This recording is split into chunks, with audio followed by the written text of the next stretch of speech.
Então, queridos irmãos, mais uma vez bom dia. Em nome do Santo de Jesus, nós damos início ao nosso estudo do livro Desejados das Nações, capítulo 24, com o tema Não é este o filho do carpinteiro? Está conosco o irmão Nilson Pinto e com ele a palavra. Bom dia a todos, graça e paz.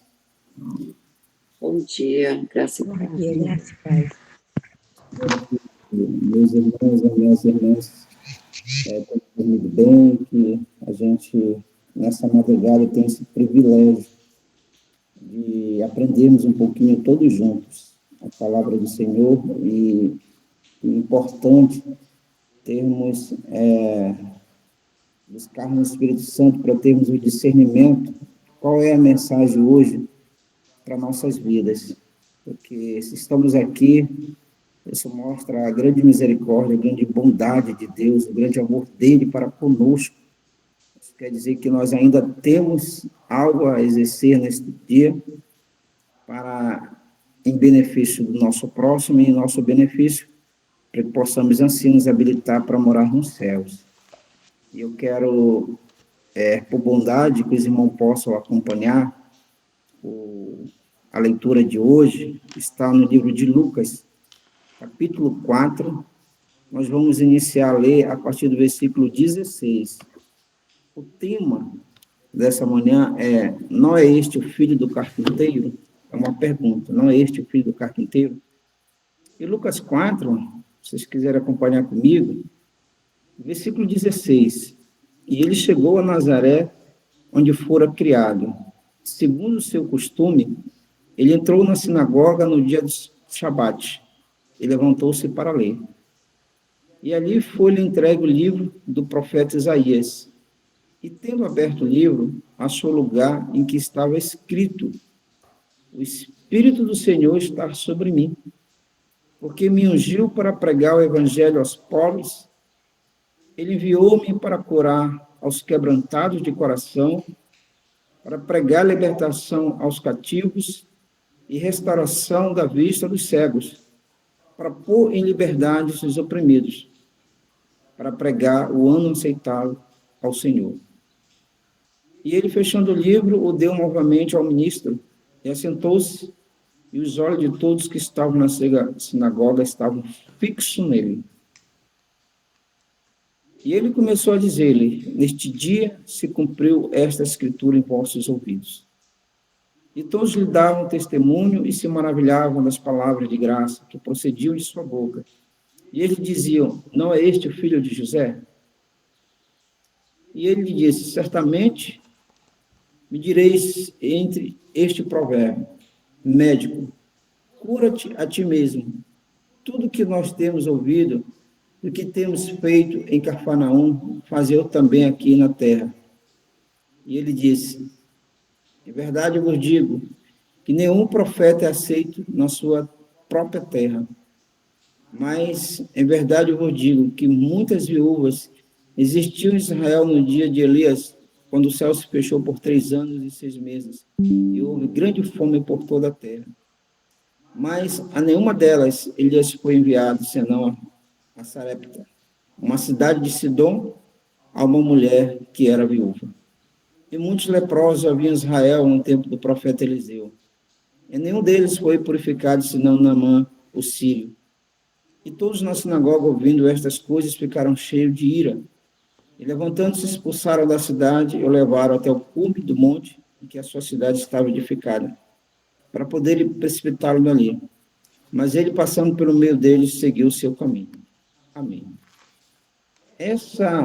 Esse encontro de Jesus com os seus parentes, com a sua família, com os seus amigos, podemos dizer, com os seus vizinhos, é a única mancha que tem, podemos dizer, a única sombra, não é mancha, a única sombra, e a sombra nós sabemos que ela é escura, né? A única sombra que tem no ministério de Cristo é esse episódio aqui, é esse fato que ocorreu. E aqui mostra a recepção que ele teve de início e o resultado dessa recepção como ela se desenvolveu e como Jesus partiu daquela terra, daquele lugar, de uma forma, podemos dizer, infeliz, não para Cristo, mas infeliz para os seus familiares. Veja bem, Cristo era acostumado a ir àquele lugar, à igreja, todos os sábados. E quando tem um pastor, quando tem um ministro, quando tem um obreiro, e aqui nós estamos falando de um rabi, então, quando tem um pastor na igreja, no dia de sábado, ele é que tem que dar a palavra, ele que tem que partir o pão espiritual. E era comum, ou assim, fazia parte da ordenação daquele sábado, que uma pessoa era escolhida para ler fazer uma leitura da Escritura, e logo após ele entregava a palavra para o rabi, para o pastor. Então, por isso que quando o pastor está na igreja, a prioridade é ele de pregar. Eu queria, junto com os irmãos, nós meditarmos, nós buscarmos aprender através do Espírito Santo algumas situações que está dentro desse texto, desse encontro que nós lemos aqui no capítulo 4 de Lucas. Quando ele fala que ele chegou a Nazaré, onde fora criado, segundo o seu costume, que ele entrou na sinagoga no dia de Shabat, levantou para ler, todo mundo conhecia Cristo desde a sua tenra infância. Todos que estavam ali dentro da sinagoga sabia quem era José, sabia quem era Maria, sabia quem eram os irmãos de Jesus. E quando ele entra naquele dia para o culto, eles também sabiam, através das informações, através dos ocorridos com relação a Cristo. Ou seja, ele estava levando cura às pessoas, o nome dele já estava bastante conhecido, ele já era popular, podemos dizer assim, com relação às suas atividades missionárias e curativas dentro do seu ministério. Pois Jesus ele tinha saído para o batismo, ele foi ao encontro de João Batista no deserto, na praia, ali no Jordão, para o batismo. E após o batismo, nós conhecemos a história de que ele é levado ao deserto para uma preparação espiritual, para assim estar fortalecido no seu ministério, que é a salvação das almas, que é procurar nos levar ao encontro de Deus. Então, a partir dali, ele começa o ministério, e nós sabemos várias curas que Cristo faz, várias informações mostrando que reino é esse que está por vir.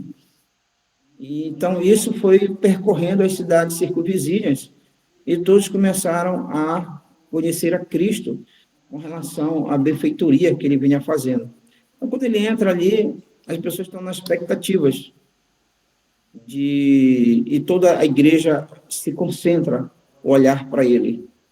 Tanto Maria, como os próprios irmãos dele, como toda a aldeia. E ali eles pegam e entregam, né, a leitura para que ele possa fazer. E ele lê essas palavras que é do livro de Isaías, que está no versículo 18. O Espírito do Senhor está sobre mim, porque me ungiu para pregar o evangelho aos pobres, me enviou para curar os quebrantados de coração, para pregar libertação aos cativos, restauração às vistas dos cegos e para pôr em liberdade os oprimidos, para pregar o ano aceitável ao Senhor.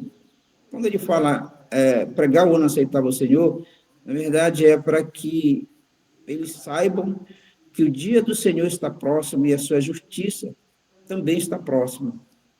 Agora, é importante que quando ele fecha o livro, os rolos, que ele dá ao ministro, ele entrega ao pastor, os olhos de todos que estavam na sinagoga estavam fixos nele. Todo mundo olha para ele. E ele começou a dizer, neste dia se cumpriu as escrituras em vossos ouvidos. Ou seja, Nesse momento, ele fala que ele é o Messias, que ele veio para cumprir aquilo que os rolos falavam no livro de Isaías, que ele era o médico para curar os enfermos, que ele era um missionário para falar a verdade do reino de Deus aos pobres e para que ele pudesse curar os quebrantados, levar a libertação aos cativos. Então, nesse momento, eles entenderam que aquela palavra, quando ele diz, aqui se cumpriu a Escritura, aquela palavra era para eles. O Desejado, ele explica para nós as seguintes palavras. Quando Jesus anunciou, hoje se cumpriu essa Escritura em vossos ouvidos, eles foram, de repente, levados a pensar em si mesmo e nas declarações daquele que dirigia a palavra. Eles, israelitas, filhos de Abraão, haviam sido representados como em servidão. Então, Jesus estava dizendo ali, vocês estão enfermos, vocês precisam ser curados, vocês estão presos, vocês estão cativos, vocês precisam ser libertados. Então, eles entenderam naquele momento que eles estavam aqui, estavam sendo representados como em servidão. Tinham sido dirigidos como presos a serem libertados do poder do mal, como em trevas e necessidade da luz da verdade. Seu orgulho naquele momento, queridos, eles ficaram ofendidos. Despertaram-lhe os temores.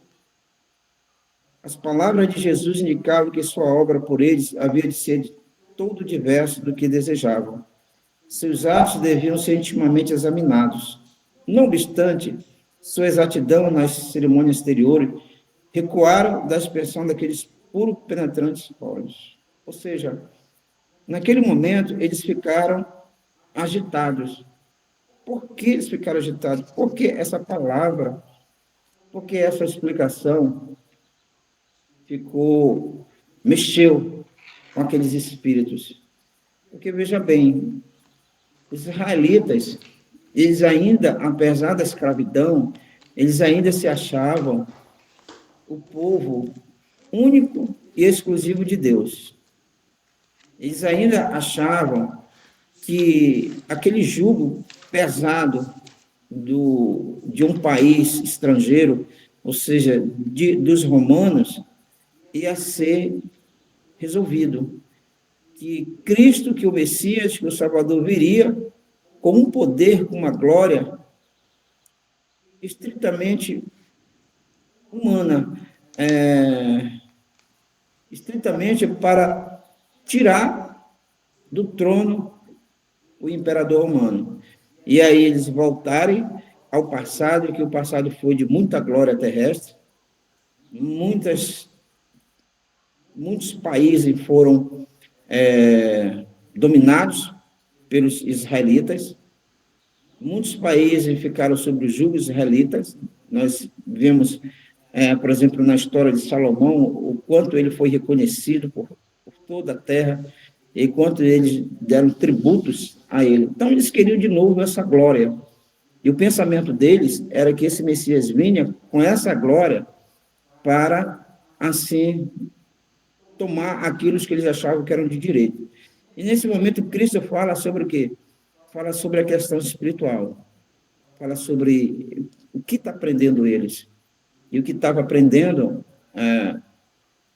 esses israelitas, o povo, era a questão apenas de domínio, de ter privilégios simples e terrestres, ou seja, ter condições de dominar sobre outros povos. E Cristo, a cada dia que eles pensavam nisso, ou seja, a cada dia que nós nos preocupamos com a nossa questão, podemos dizer assim, de conforto, nós deixamos de olhar a nossa vida espiritual. Então, eles perderam totalmente, apesar deles lerem, apesar deles manterem a cerimônia, apesar deles manterem a organização, podemos dizer assim, na questão eclesiástica, mas o sentimento que eles estavam tendo de que eles iam de novo dominar sobre a terra, fizeram com que eles perdessem totalmente essa conexão com Cristo. Por isso que quando ele chega ali, diz aqui que ao abrirem a porta da dúvida, o coração endureceu, tanto mais quando se a viu por momentos abrandado. Aí Satanás decidira que os olhos cegos não se abririam naquele dia, nem almas cativas seriam postas em liberdade. Com intensa energia, operou para os confirmar na incredulidade.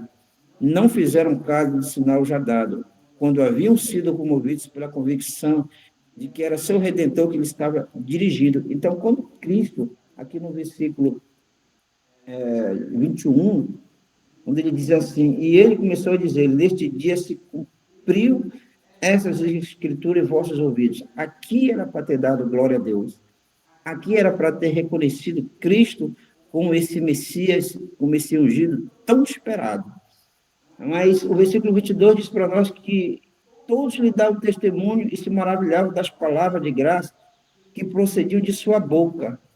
Então, eles deram um testemunho, eles reconheceram ali a palavra de Deus, mas não reconheceram Cristo como Salvador. Por isso que a sequência do texto diz, e eles diziam, não é esse o filho de José? Ou seja, como é que ele está dizendo que ele é o Messias, se ele até há pouco tempo estava aqui no meio da gente, na labuta do dia a dia, andando pelas encostas, pelas montanhas, trabalhando com seu pai ali na carpintaria, sendo uma pessoa comum? Como é que ele pode dizer que ele é o Messias? Como é que ele pode dizer que foi nesse momento cumprido as escrituras na pessoa dele? Eles não aceitaram, eles ficaram agitados. E é algo muito importante que eu queria tirar daqui. Quando nós estamos agitados nas nossas questões cotidianas, a gente não consegue ver a luz, não tem como ver, a gente não consegue ter o discernimento, porque se a gente focar apenas nas questões temporais, se a gente focar apenas nas questões pessoais, a gente não consegue ver Cristo. E Cristo estava presente na vida deles naquele dia, na sinagoga, lendo a Escritura, eles eram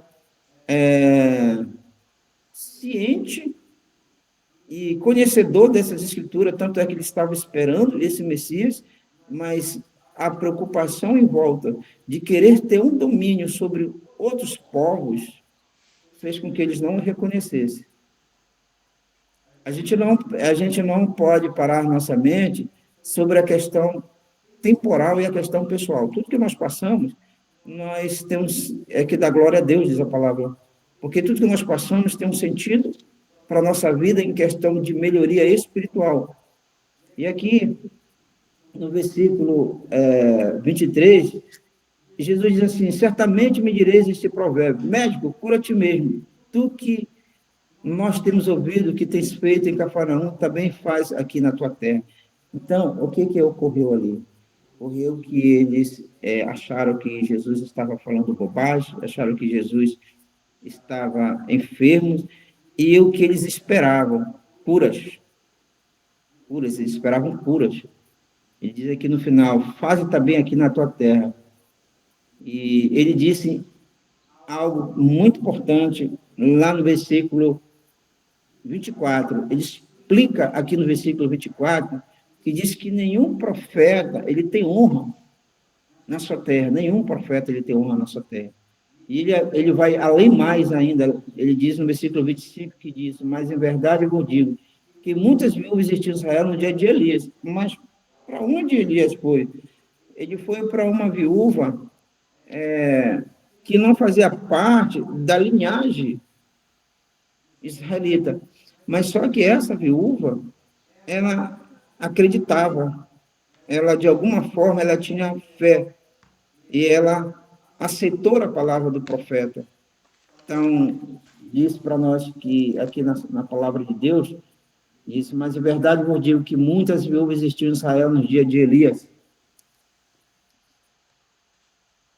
quando o céu se fechou por 3 anos e 6 meses, e houve grande fome por toda a terra, mas nenhuma delas a Elias foi enviado, senão a Sarepta, uma cidade de Sidom, a uma mulher que era viúva. E ele vai mais além. ele explica para eles que também relembra que Naamã foi o sírio, ele foi o quê? Purificado. Existia em Israel muitos doentes existiam em Israel, muitos leprosos. Mas a quem Deus mandou o profeta Eliseu curar? Naamã. Quando eles escutaram isso, queridos, o versículo 28 diz assim: todos na sinagoga, ouvindo essas coisas, ficaram cheios de ira. Queridos irmãos, diz que quando Jesus se referiu às bênçãos dadas aos gentios, o feroz orgulho nacional de seus ouvintes despertou, e suas palavras foram sufocadas no tumulto de vozes. Esse povo se orgulhava de observar a lei, mas agora que seus preconceitos foram ofendidos, estava disposto a cometer o quê? Suicídio. A Assembleia levantou-se e lançou-se mão de Jesus. Expulsaram-no da sinagoga e da cidade. Todos pareciam ansiosos de o destruir. Impeliram-no para o alto de um precipício, e tentando atirá-lo dali. Gritos e maldições enchiam o espaço. Alguns lhe atiraram pedras, quando de súbito desapareceu no meio deles. Os mensageiros celestes que haviam estado ao seu lado na sinagoga permaneciam com ele no meio daquela turba enfurecida. Rodearam-no, isolando-os do inimigo, e levaram a um lugar seguro. Assim protegeram os anjos a Ló, conduzindo o salvo para fora de Sodoma. Assim defenderam Eliseu na pequena cidade da montanha, quando os montes que circundavam estavam cheios de cavalos e carros do rei da Síria e do seu grande exército. Eliseu viu as encostas, as mais próximas cobertas dos exércitos de Deus, cavalos e carros de fogo em torno do servo do Senhor. Assim, em todas as épocas, os anjos têm estado perto de fiéis seguidores de Cristo. A grande confederação do mal acha-se aparelhada contra todos que querem vencer. Mas Cristo quer que olhemos as coisas invisíveis, aos exércitos celestes acampados em torno de todos quanto ama a Deus para o livrar. De que perigos invisíveis e visíveis temos sido protegidos mediante a intervenção de anjos. Jamais saberemos até que a luz da eternidade, as providências de Deus sejam reveladas. Sabemos, então, que toda a família celestial estava interessada na família aqui de baixo, e que os mensageiros do trono de Deus, dia a dia, o assistiram nos nossos passos. Então, ocorre o seguinte: quando eles foram com ira para matar Cristo, ele foi tirado pelos anjos celestiais. Que coisa maravilhosa é nós sabermos que mesmo na nossa deficiência, que mesmo na nossa dificuldade espiritual, nós somos protegidos por Deus através da missão que os anjos têm em nossas vidas. Quantos passos nós já tentamos dar, quantos planejamentos nós já tentamos executar, quantas atitudes que nós já tentamos tomar que não deram certo. E aí a mente terrestre, ou a mente humana, ou eu, se lamenta de algo que não deu certo, que não conseguiu fazer. E aí a gente começa a reclamar de determinada situação. A gente se lamenta, ali tem uma providência de Deus. Porque se aquele passo que não deu certo, a gente tentar fazer de novo, não vai dar certo e vai causar prejuízos. É importante dizer que quando algo que você ou eu planejamos, e a partir do momento que a gente toma uma atitude de executar, e esse primeiro passo não dá certo, recue e para e espere no tempo de Deus. Porque se não deu certo o primeiro passo, não vai dar certo o segundo, o terceiro e o quarto. E isso vai ser um problema na nossa vida. E é importante dizer que Deus, ele nos avisa, ele não dá essa informação: olha, filho, filha, não faça isso. Mas também ele permite que a gente faça se a gente insistir em fazer. Isso é o livre direito que ele dá para nós. Por isso que ele ama tanto a gente, porque ele nos dá essa liberdade de fazermos aquilo que nós intentamos. Eu queria também continuar lendo aqui em Lucas, algo muito importante, diz aqui para nós. Ó. Versículo 29. E levantando-se, expulsaram da cidade e levaram até o cume do monte e que a sociedade estava edificada para ser precipitado dali. Mas ele, passando pelo meio dele, seguiu o seu caminho. Então, queridos irmãos, nós precisamos compreender algo que é muito importante em nossas vidas, que Deus nos avisa. Muito importante. Primeira coisa que eu queria, assim, que a gente meditasse, ou que a gente buscasse, através do Espírito de Deus, entender. Veja bem, nós, às vezes, perdemos muito tempo querendo salvar a nossa família. O que eu digo a nossa família? Eu digo que a nossa família, em relação a nossos parentescos, se esse pai e essa mãe não for da igreja, é lógico que a gente tem que pregar esse evangelho para que essa família ela aceite Cristo como um salvador pessoal. Isso aí é lógico que nós temos que fazer isso. E às vezes nós perdemos tempo batendo numa tecla, dizendo que a pessoa precisa melhorar a sua vida, precisa buscar a Cristo, precisa aceitar a fé, e a gente fica ali rodeando aquela família, aquele local, para que eles aceitem. Já parou para pensar nessa atitude de Cristo? Porque muitas vezes, queridos, nós, nessa ânsia de salvarmos aqueles que nós amamos, e essa é natural, a gente acaba deixando de pregar a mensagem do Evangelho. E muitas vezes, dependendo da família, nós somos debochados, e nós somos menosprezados, e nós somos também feitos de refém naquela situação, porque nós queremos que eles se salvem. Cristo Jesus, ele volta à sua família, porque a palavra de Deus tem um texto, e eu tenho esse texto aqui, eu estou até verificando se eu consigo encontrar, mas a palavra de Deus diz assim mesmo, que se a gente não cuidar dos nossos, nós somos pior do que os incrédulos. Se a gente não cuidar dos nossos, nós somos pior do que os nossos incrédulos. Por quê? Porque nós temos que cuidar da família. Mas nós precisamos ter o discernimento como cuidar dessa família. Como é que nós cuidamos dessa família? Quando nós somos atenciosos, no momento que nós somos chamados para atendê-los, quando nós somos educados, quando nós damos um testemunho pessoal em comportamento perante eles. Agora, quando nós passamos muito tempo em falar, nós estamos deixando de cumprir uma ordenança de Deus, que é pregar esse evangelho. E Jesus, quando ele chega ali, em Nazaré, que vai ao culto, que lê, que mostra para eles, olha, gente, deixa eu mostrar um negócio para vocês. Ele lê o livro de Isaías, depois diz assim, que se cumpre em mim. Ou seja, queridos, o caminho está em mim, a verdade está em mim, a vida está em mim, e vocês precisam de cura.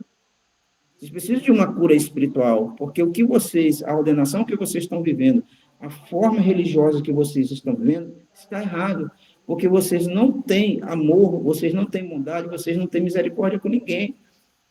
E o seguidor de Cristo tem que ter isso, porque eles ali, como todo o povo judeu, eles ali estavam apenas preocupados com uma coisa: sair daquela servidão, sair daquela escravidão, tomar um poder à força e dominar sobre os outros povos. E Cristo, ele veio para todos, ele não veio somente naquele momento para os judeus, ele veio para todos. Então, eles tinham que compreender isso, que Jesus veio para salvar vidas.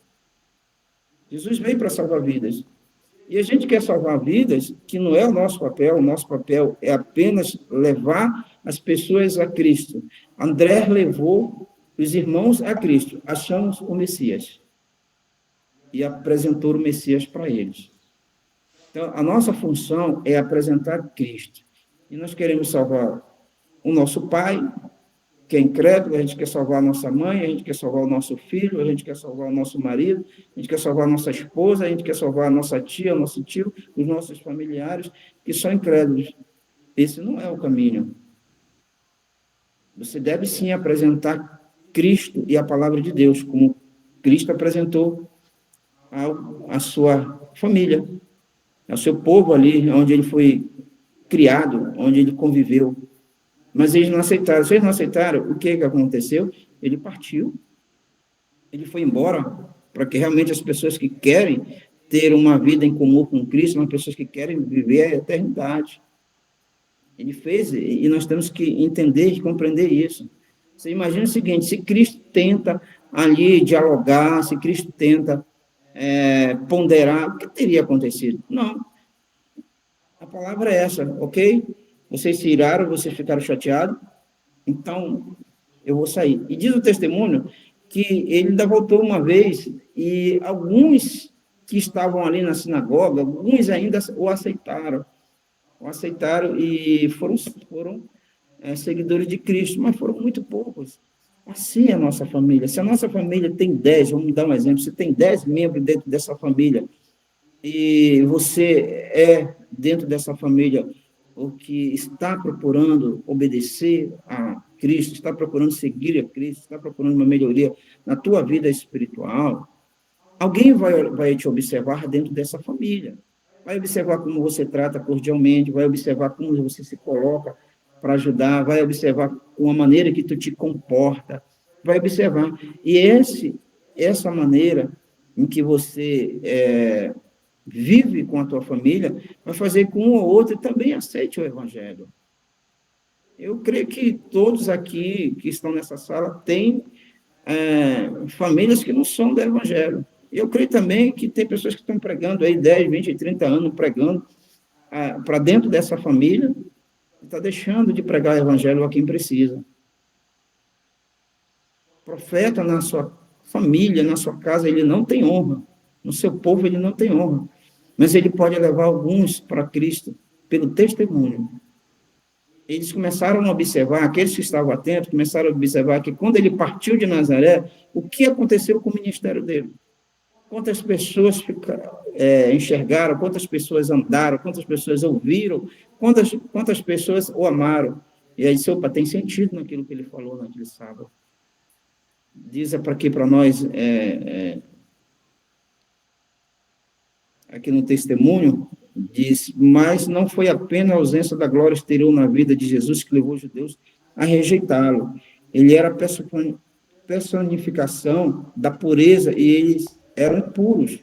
Ele vivia entre homens como exemplo de imaculada integridade.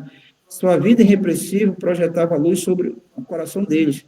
Sua misericórdia lhe revelava a insinceridade.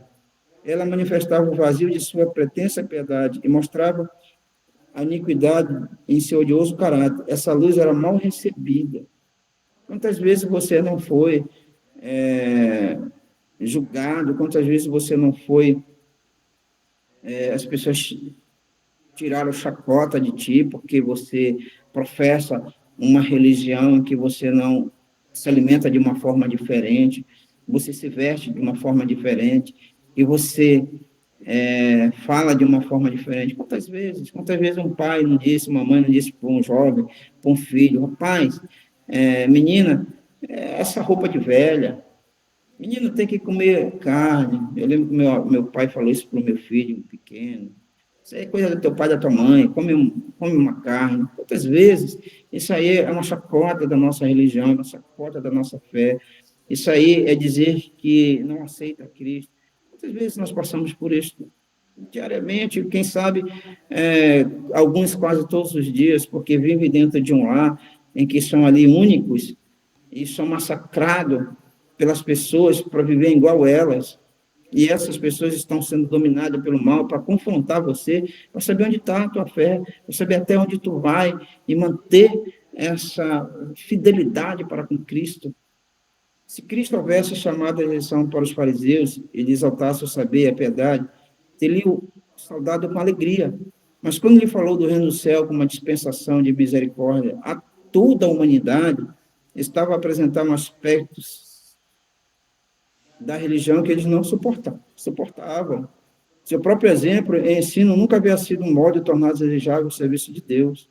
Ao ver Jesus dando atenção àqueles mesmos que odiavam e repeliam, isso lhe incitava as piores paixões no coração orgulhoso.